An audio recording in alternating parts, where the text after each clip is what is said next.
and how do we sustain things like this, and how do we make things better and make people better and deliver for our clients better than what we think any other agency could be, comes down to the name of our company. We are branded the way we are as Vuja Dé to deliver the Vuja Dé moment. That means we must be different. We must deliver something different in very familiar setting. And in order to do that, we have to empower people to be amazing at what they do and what they want to do in every aspect of their life. Again, that's not just when they're working the 8 hours a day, 10 hours a day with us, but when they go home, when they talk to their spouse, when they talk to their kids, when they talk to their friends. I want to know that you and I are behind energizing them to have a great life financially and for every other reason that you and I can. And I don't think I'll ever get rich doing that. I don't think we'll ever have a massive company that's worth tens and tens of millions of dollars doing that, because it's just not maybe the old capitalistic way of growing and building companies. But I sure feel good about it. Welcome to Contrary to Popular Opinion, a podcast hosted by Vuja Dé Digital. In each episode, we bring you provocative topics and novel perspectives around leadership, business, and marketing that defy the norms because exponential growth demands unconventional thinking and visionary action. So open your mind and let's get into this week's episode. Hey everyone, Kelly Maguire here. Looking forward to talking about today's topics. I think it's a unique one that I'm excited to explore with Todd.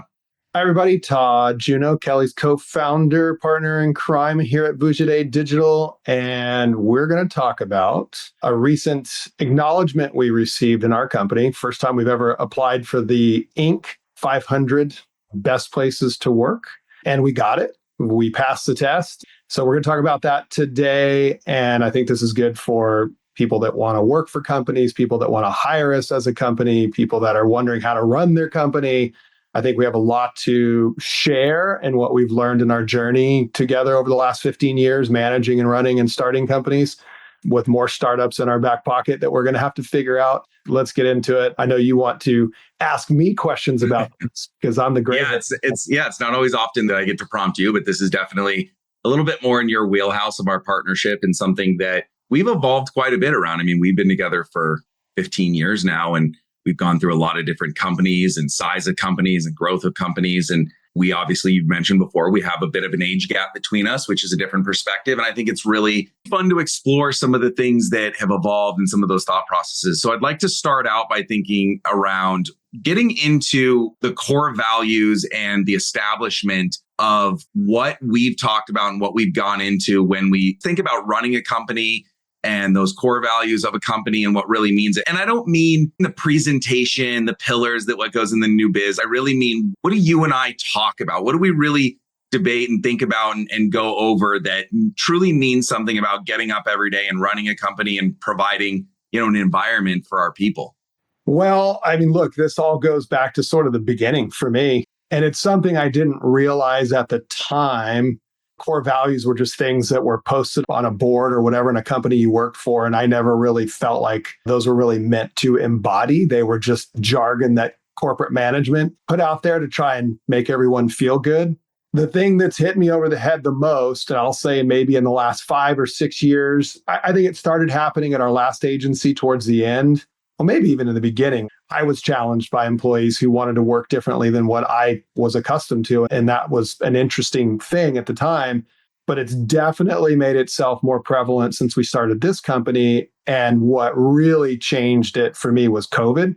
If you think about the fact that you and I, all of our career spent together, we walked into an office every morning. We said good morning to each other at 9 a.m. in an office and then sat in our cubicles or whatever and we spent a lot of time building a nice office and planning one out and having the games and your typical startup culture thing. I remember planning out pool tables and cornhole games and all of that and how important all that thinking was. Yeah, but the biggest evolution around values for me that has just slapped me in the head, and it's nothing that should be shocking, but it is. It all started for me with the realization that trust meant more than anything else we could have in a company between you and I, which you and I already emphatically trust each other. But what I didn't realize is how important trust was between how employees think about their peers, how they think about the owners of the company or the management team of the company, and ultimately how much trust you and I had to place in their hands. That's the single biggest, most important company, corporate value, whatever you want to describe it as. It all is rooted in trust. I think everything stems from trust. How we do what we do with our people that allows us to work the way we work in every aspect that we'll get into, and how we embrace our clients as a service-based business all stems from that one core value of trust. And I think that's why we are where we are today, because we have put forth an unwavering degree of trust in each other and into our employees. And we have had to deliver, you and I have had to deliver the same degree of trustworthiness to everybody that's come across working with us. Yeah, I think that's interesting. And because I want to circle back to what'll be a difficult topic on that. But yeah, I think the trust thing's really important. I know myself, I've struggled a lot with the idea of delegation and letting go. We just had a conversation today about how each of the departments and our specialties, it's taken me time to take a step back and go more strategic and less executional and trust those team members. And it's just for a lack of kind of personal involvement on that. And I think that goes both ways as well. I think offering ourselves in a way that we try and live what it is that we put in there. I know we had jokes early on about how there's some agency owners that will not give raises and then show up in McLarens and Ferraris in there. And that's kind of a running joke. Is actually an example that one of the people we interviewed gave us and those types of things. And I know we'll get into some of that sharing and all of that. But one of the things that I always try and manifest towards is I try not to ask our people or our teams things that I can do myself or things that I wouldn't do. And I try and lock arms and be in there. And I know you do as well. But around this idea of trust, something I want to ask about, because I hear a lot about this in the culture around this is kind of a red flag term where there's this idea of, we're a family and we're these types of things, this workplace, and there's kind of this running joke to it. And I know that that's not necessarily what you're saying, but this idea of trust and the bond of employees and employer in the new culture is almost looked down upon and talked about. There's this idea of loyalty to a company and it doesn't go both ways. And the idea of we're a family is this red flag thing. And it's a hard thing to navigate when you build from the best of intentions and we go off these ways and you want to act in a certain way, but these terms are looked at because of the bad actors. Anyway, just knowing that there's a big shift in that attitude around what that is. What are your thoughts knowing that you're saying trust is so big, if misinterpreted in a certain way, can almost come as a red flag in certain ways?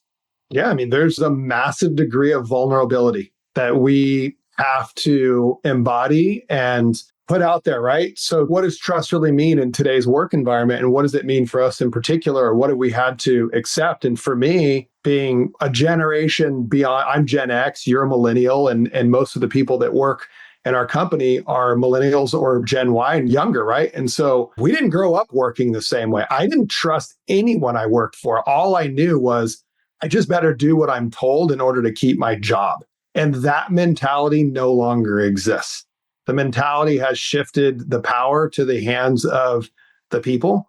It's almost like a political system, right? Like you and I are the government and the employees of the people. The power should be in their hands. And maybe most capitalists would just, slap me in the face for saying things like this. But what I've learned is the vulnerability around the idea of trust means that I have to believe that in the story of a person that we hired in our last agency who's still with us today in this company, who right while we were trying to hire that person said, oh, well, I want to take this vacation. And right after we hired him, that person said, I'm going to be in Asia, but I'm going to work. And I scratched my head and went, how are you going to work if you're in Shanghai?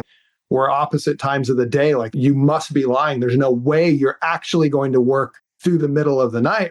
And that person proved me wrong. They were on conference calls when it was 2 a.m. in Shanghai. They were in the lobby of the hotel on a Zoom call with us with a client at 9 a.m. in the morning. And I was like, wow, this person really did show up. And that's where the idea of trust started to really sink in with me, is that if I'm going to manage and inspire and enlighten and educate younger generations that did not grow up and did not work like me and were not trained like me and were not subject to the things that I was subject to, I've got to learn and evolve an entirely different way of looking at things. And you even forced me into a lot of these areas. Your sort of pushback on, hey, I don't want to follow this rule or I don't want to follow that rule because I don't work that way. In my generation, my boss would have said, well, tough shit. You're going to work the way I tell you to, or you can get lost. You told me, hey, if you want the best out of me, this is how I have to work. And I just simply had to go, okay, bite tongue and trust that Kelly's going to do what Kelly says he's going to do, or some other employee who wants to work in Asia for 2 weeks because they just simply want to travel and they can be, you know what I mean? Like that's all the trust, right? I never trusted people to do things in the way that I have now learned. The vulnerability that I have to trust people, the vulnerability that you have to trust people is wildly different than anything that I was ever raised to believe in. And now that's different. And I think what we're seeing is it can be a lot better. People can now be their best selves, because if they are trusted to be that and they demonstrate that, then the company can trust them. And it becomes this reciprocal sort of level of trust and vulnerability that is allowing people to produce the best outcomes that they've ever been able to produce. And so I still go back to that. It's wild how we've had to change things, and our thinking has had to change, and our way of work and life has had to change things. But look at how much better. And I don't know that this is solely because of COVID. I think we were headed this way anyway. Well, yeah, I was going to say, I think we got, call it lucky, call it fortuitous or serendipity or whatever you want to call it. I think we were set up well for that transition because of the decisions that we had come to long before we even started this entity and some of the other ones that we worked in. And this was a little bit driven by me in a bit of the way that I worked, but trying to shift more towards outcome based, right? It was more towards thinking about what are we delivering? What are the outcomes? Not so much process based, not so much hours and timesheets and locking that in, but are we getting the best out and letting people explore and have their own way of getting to those best possible outcomes? And going back to your theme of trust, trusting that if you find smart people who are motivated in the best ways and are given the freedom to be responsible for those outcomes, that's just going to lead to better things. And I think we've seen that. And I think it leads into kind of the next area that I'd love to hear more about, which is you talked about the traveling and those times off. How do you look at this concept of work-life balance and work to live and live to work? And you hear all these things around unlimited PTO and not being able to call in, or when a life emergency happens, the guilt. I hate to admit about it. I watch these video shorts and things, and one of the series that I see is all of the terrible examples of boss and manager experiences where people have life events and it's just these terrible, inept responses and things like that. But this idea of, again, trust going both ways and having trust in employees and freedom and understanding that no matter how much we want it to be, work is still work and it is a part of life. Talk a little bit about your thinking in there. Well, again, look, I think the sayings are trust is earned. And I think in a lot of cases, we've had to just give trust and hope that it gets earned.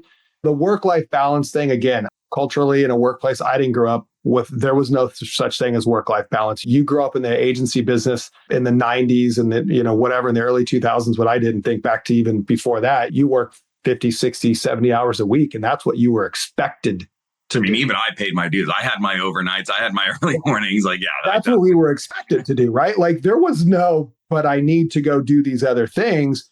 And I think what's changed, and you hit the nail on the head, is the outcome. So think about what it was like. How did you feel when you were having to work that 70-hour week or working overnight or working on the weekends? I know how I felt. And while I felt like I had no other choice, it sucked. And I thought about how can I produce the best me? And so the work-life balance thing now is, I think to your point, it's about outcomes, right? People are finding ways to deliver good, great, or better outcomes than perhaps potentially before. And they don't need to do that Monday through Friday, 9 to 5. There are people who, like you, can work a certain way in a certain environment and still produce amazing outcomes, but it is not Monday through Friday, 9 to 5. It could be that you take 2 hours off to go to the gym or walk the dog or run an errand or whatever during the middle of the day, which inherently in the past, you had to take time off, right? You had to send in a note, say, I'm going to take 2 hours off and that's part of my PTO and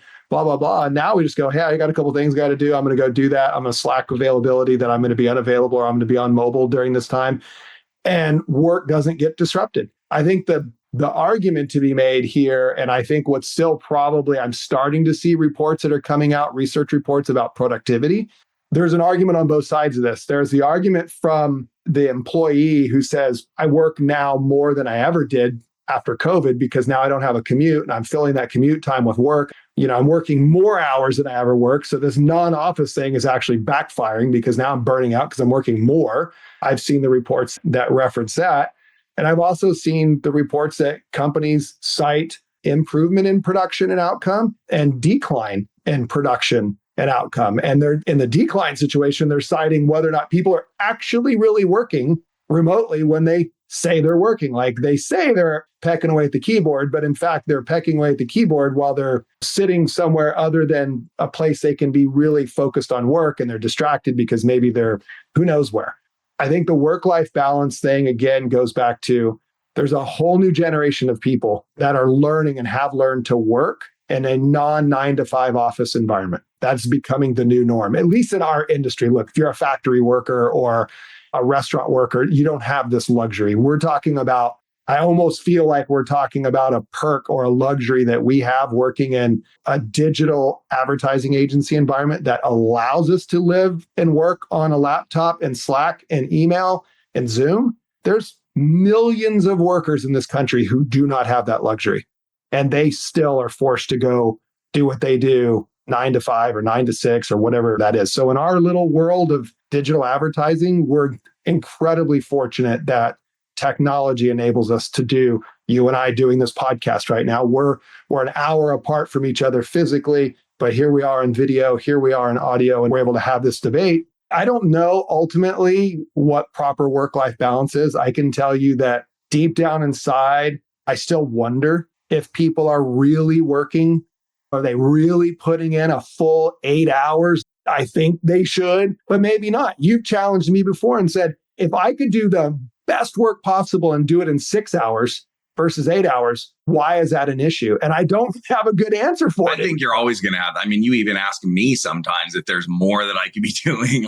I'm just asking you're like, are you distracted on this project or that thing? I think it's inherent in there. Yeah, I think you're right. It's definitely a new world and in a new environment. And at the risk of almost sounding cheesy, there's this element of just genuinely caring and understanding that, yes, we are a business and yes, we're all here to make money to a certain degree. There is that longer term view. This is something that you and I talk a lot about is, well, it is technically our company. It is all facilitated by the people that do give us their time and their energy and their best outputs. And ultimately, that's what we offer our clients. And how many times have we sat here and had the discussion when things aren't necessarily going the best that they can, that we almost live and die on the idea that we have to fundamentally and deeply believe that we are giving the absolute best work. I have to believe that our teams are diving in as deeply as possible and really critically thinking and really doing the best possible work, because that's what we promise and that's what we are. We're not the biggest agency. We don't have the biggest accolades. We don't have the biggest new business engines and things. What we have is this belief that if someone puts their faith and their budgets in us, that we are going to absolutely do the best possible work for them. And we have to believe that heart and soul. And that is our people at the end of the day buying into that and going into that. And we have to take that longer term view that if we give someone a hard time for a difficult time they're having now, how are we going to ask them to go above and beyond next week or next month or where it is? This idea that there is this give and take. And I very much believe in the banking of goodwill, the put money in the bank when you have the freedom and the time to do it, because at some point you're going to have to make a withdrawal and it's going to be painful. And understanding that give and take to it, I think is really important. And again, this is why I try very much to not ask people to do things that I won't or can't do myself. And I try and step in because everything that we have the benefit and the luxury of doing is based on the buy-in and the commitment and the level of output that our people go and put in, because they all have a choice. They can mail it in. And to your point, we're not over their shoulders. Could someone easily give 50, 60% and we might take us a while to notice? Do we give them a reason not to?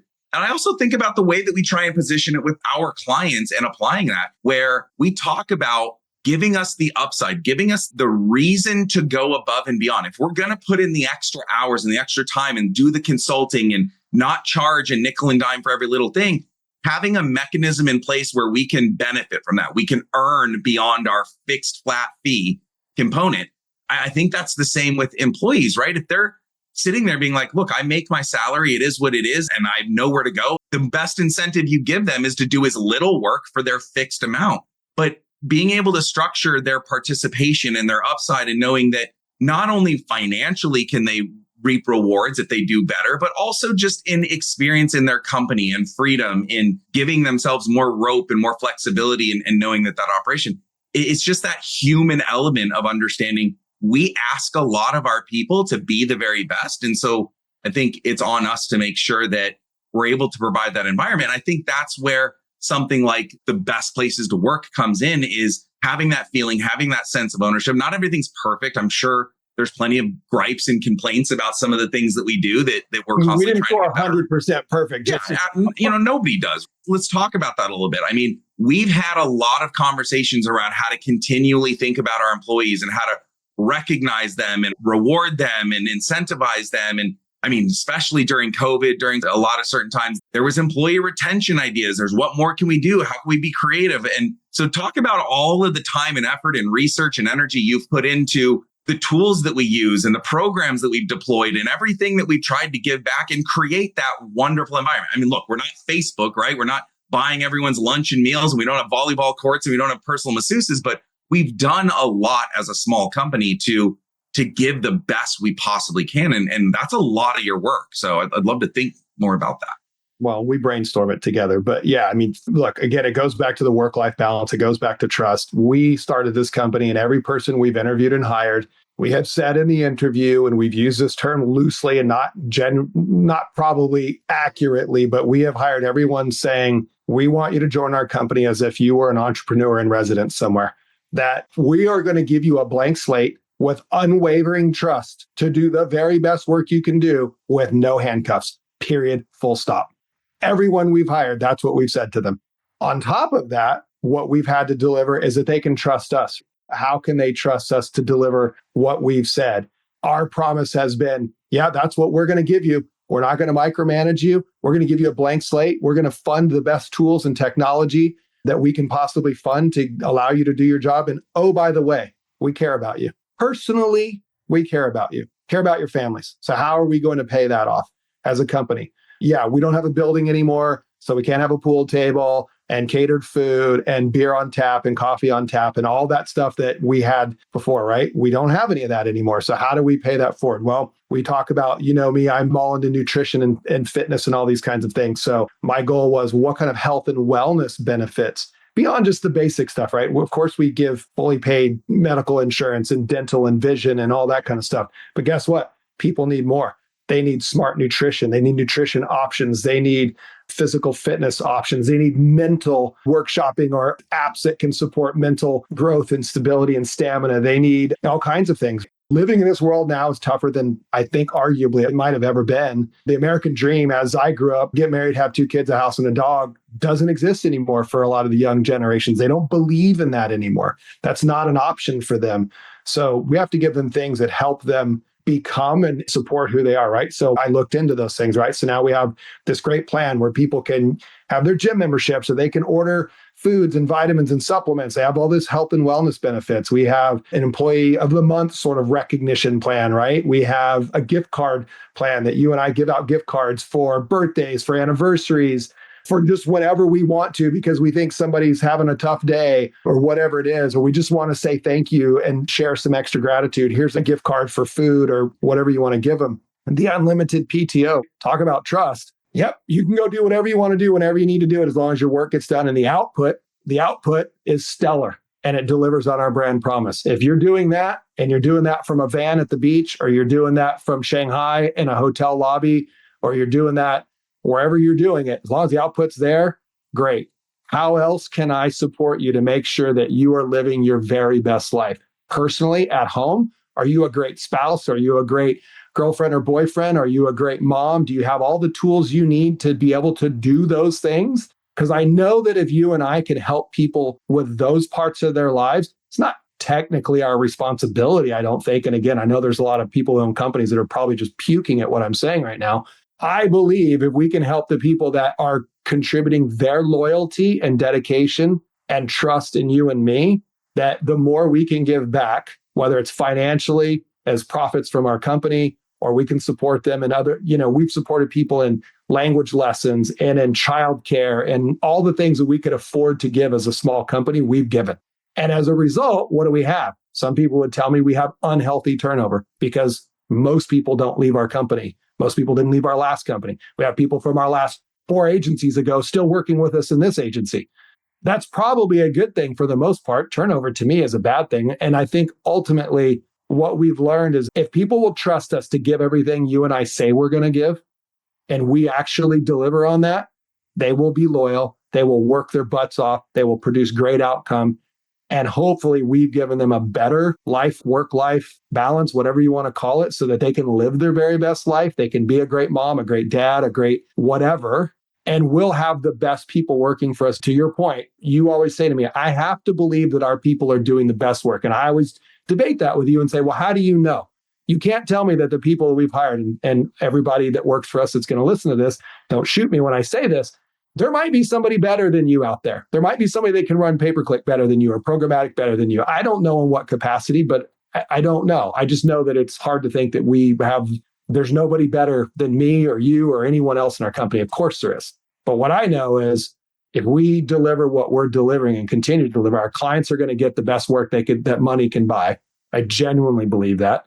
I think our people are going to be right-minded to do what they do, the way they do it, and they're going to be happy about it. You don't get the Inc. 500 best places to work, even though it's a pay-for-play thing. You don't get it unless the surveys that the employees have to fill out rank and score the company high enough to actually earn the designation. You can't make it up. You can't buy it. You can pay to participate, but you got to have the people have to believe and say the right things and really believe it and rank the company. Well, it's not like we paid them to do this. Anyway, long ways to say, how do we get people to do what they do? And how do we earn a designation like this? And how do we sustain things like this? And how do we make things better and make people better and deliver for our clients better than what we think any other agency could be? Comes down to the name of our company. We are branded the way we are as Vuja Dé to deliver the Vuja Dé moment. That means we must be different. We must deliver something different in very familiar setting. And in order to do that, we have to empower people to be amazing at what they do and what they want to do in every aspect of their life. Again, that's not just when they're working the 8 hours a day, 10 hours a day with us, but when they go home, when they talk to their spouse, when they talk to their kids, when they talk to their friends. I want to know that you and I are behind energizing them to have a great life financially and for every other reason that you and I can. And I don't think I'll ever get rich doing that. I don't think we'll ever have a massive company that's worth tens and tens of millions of dollars doing that because it's just not maybe the old capitalistic way of growing and building companies. But I sure feel good about it.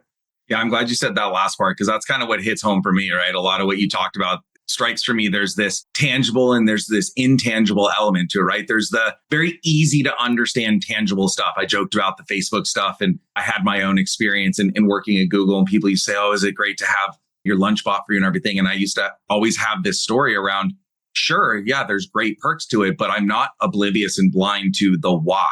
It's not out of the goodness of their heart, right? They're paying for lunch and they're catering lunch and they're giving you these things basically to get free extra work out of you. So you don't leave your desk. It's so you stay there. So you do more work. There's still that tangible line item to it in a lot of ways. And I think that's where the intangible side of it becomes really important. And again, I'm bordering on the idea of sounding cheesy to it, but it's that human element. It's that genuinely caring about, I am building up and going out and selling to clients and pitching to clients and talking to them that you're going to get the best results and the best work and the best effort. And if we don't give you the best results, it's not because we're not talented enough, and it's not because we don't care enough, and it's not because we don't work enough. And hopefully it's not because you're not paying enough to cover the hours it takes to do it, right? It's an element of, we will give you the absolute best work because we're structuring and incentivizing our people for when the good times are good, they get to benefit in it. And when the bad times are bad, they have a reason to double down and to dive in and be a part of something versus just kind of being exploited by something, all the way down to the forecast planning that we do around,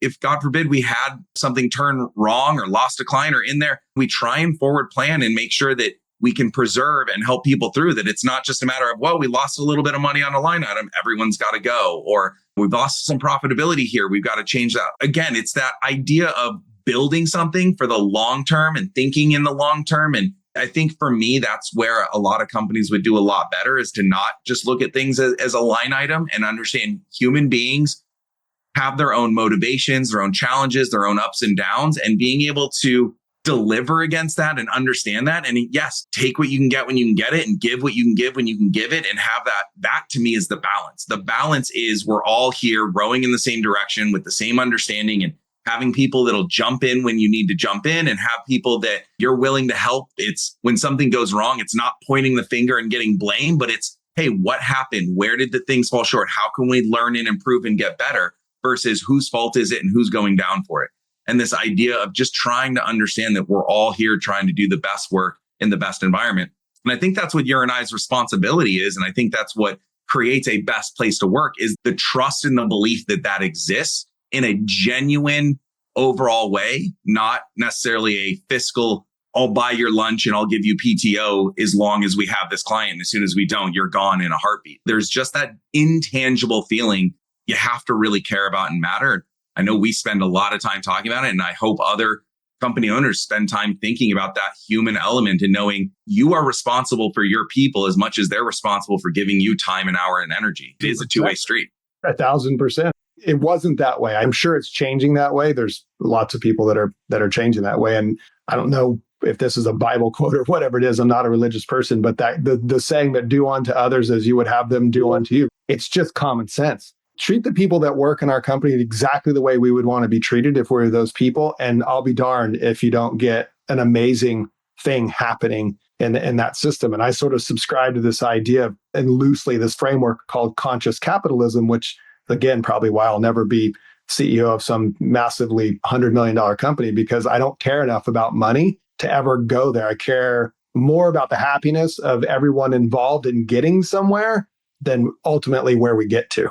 So that's where I leave this. Really, I've had to extend an uncomfortable amount of trust over the last 5, 6, 7, 8 years and be very vulnerable and very empathetic and very wide-eyed about the changes. And boy, has it enlightened me and has it all worked out in a beautiful way. And as a result, we get to subscribe and pay for these things like the Inc. 500 and actually get that designation because our employees clearly answered the questions in a way that allowed us to receive this designation. I'm proud of it. I know you're proud of it. I don't know where it goes from here, but I'm going to keep trying to do the right thing. And money is never the reason behind doing the right thing for me. Yeah, I want to give my final thought here, and then I have a question that I'd like to end on. And for me, one thing that I want to make sure I'm conveying is we've talked a lot about very idealistic outcomes, very much best case scenarios and when everything goes well. And look, we know that not everything goes perfect. Not everything is rainbows and sprinkles. Not everything goes well. And we've had tough conversations where we haven't been able to always do the exact thing that we wanted to do, or maybe the right thing, or maybe we've had to ask more or give less than really in a perfect world we would have wanted to. But I think it's important that we've at least been mindful enough to have the conversations, to think about it, to really come to those tough decisions with a consideration and looking at all sides and really thinking again ahead on what the right thing to do is. Because again, not everything's going to be perfect. You're going to have to take more and give less and have all these outcomes that aren't perfect because it's just not how business works. There's always these things. Well, people are perfect. People are perfect. Situations aren't perfect. But I think what's important, again, is at least being mindful enough to consider it, to look at all angles. You and I have argued about things and you've had to win certain things and I've had to win certain things, or we've had to bite our tongues and just do certain things that are in the right area. But at least we've taken that time. And so that's kind of important in my way, that this isn't just Shangri-La idealistic, but not considering the painful reality the business sometimes brings in. And sometimes you have to do that. But I think this can still come to life. What I would like to hear your final parting thought on is kind of where you think work culture and the work environment is going, what the future is looking at. What are you seeing and reading and challenges and opportunities? Especially, I know we've talked about AI and how that's going to change work and expectations and all that. But again, just a little bit forecasting and prognostication about the working world from what you're spending so much time in. I can only speak somewhat intelligently about our particular industry, the advertising agency industry, in which nobody's going back 9 to 5, Monday through Friday in any office that I've been exposed to. And we're part of a couple of different groups that comprise probably somewhere in the neighborhood between 250 and 300 ad agencies. There's 22,000 agencies in the United States. And I get to hear from a few hundred of them. Most people are now settled into this sort of hybrid or fully remote thing. AI is not as scary as people thought. What it's turning out to be is more work.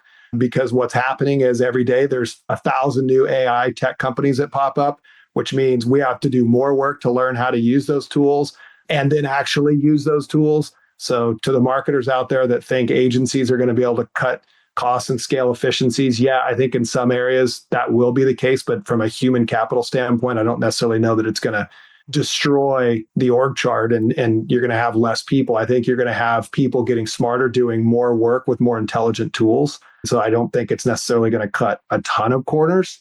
I think the future of work is going to really fall into the idea of evolving with human nature as human nature is changing in the world based on the realities that impact us from external forces that we can't control. We've all had to change because of COVID. That was an external force that none of us saw coming. Well, maybe somebody saw it coming, but a general person like us didn't see it coming. We've all had to change our way of life because of that. So I hope we don't see any more major changes like that in my lifetime. But I do think the way people work, again, I've told you, I've read the reports where people are like, no, now I'm burning out because I don't have that hour commute in my car in the morning and in the evening where I was listening to a podcast and I was just relaxing and I was listening to music. Now people are like, oh yeah, I just roll out of bed and I start working. You and I have been very, very matter of fact to our team of saying, don't do that. You don't need to answer Slack or email the first thing you do when you get out of bed. It's actually unhealthy. Don't do that. You don't need to be responding to messages at 8 o'clock at night just because somebody slacked you.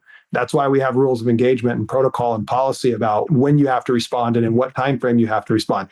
Everybody still violates that and does it anyway, but I think the boundaries are there. So I think to answer your question, I think healthy boundaries need to continue to exist. I think they're going to change, but I think they need to exist. I think company owners and management need to realize that it's tough out there and we're all humans. And if you want the best out of your people, producing the best work and the best output for you, treat them like you want to be treated. Don't treat them like a paycheck and a payroll line item.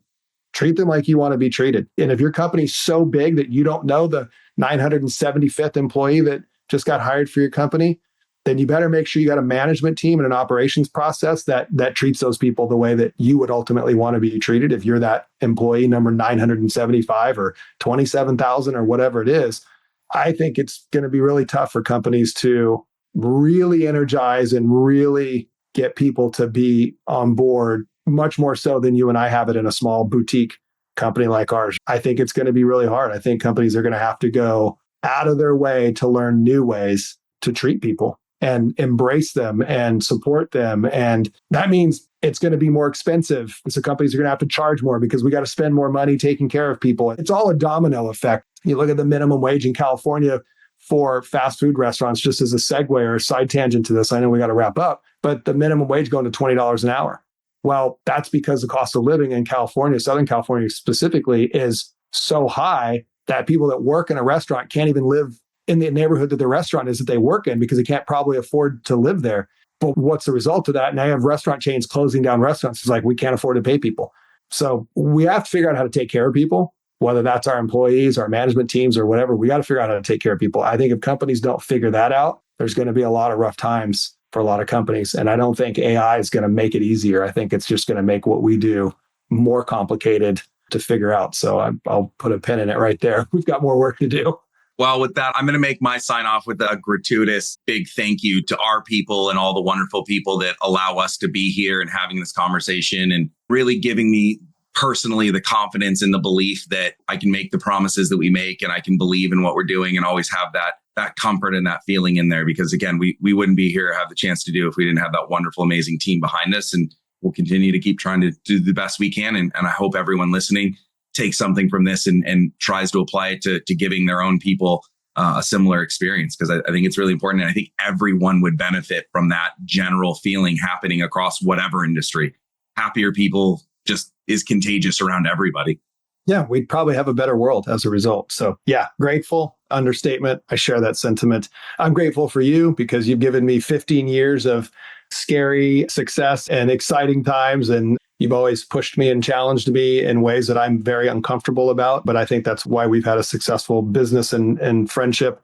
over the years. So thank you. Well, you've allowed me to not have to worry about employee retention programs and legal and insurance and things like that. Nothing I would have ever wanted to do. So it's perfect. You just figure out how to work well with people and you embrace it and you do it. And it turns out to be wonderful things. So hope that was helpful for everybody. Look, we're just two guys running a company trying to do our very best, and it's working for us. At least Inc. 500 says so, and our employees say so. So we'll wrap with that. We're excited to be receiving that designation, and we're going to keep pushing ourselves to be the best company that people can work for in our space. Thanks for listening to Contrary to Popular Opinion, where we challenge you to think independently, push the limits, and take uncommon action so you can achieve game-changing results in your business and your life.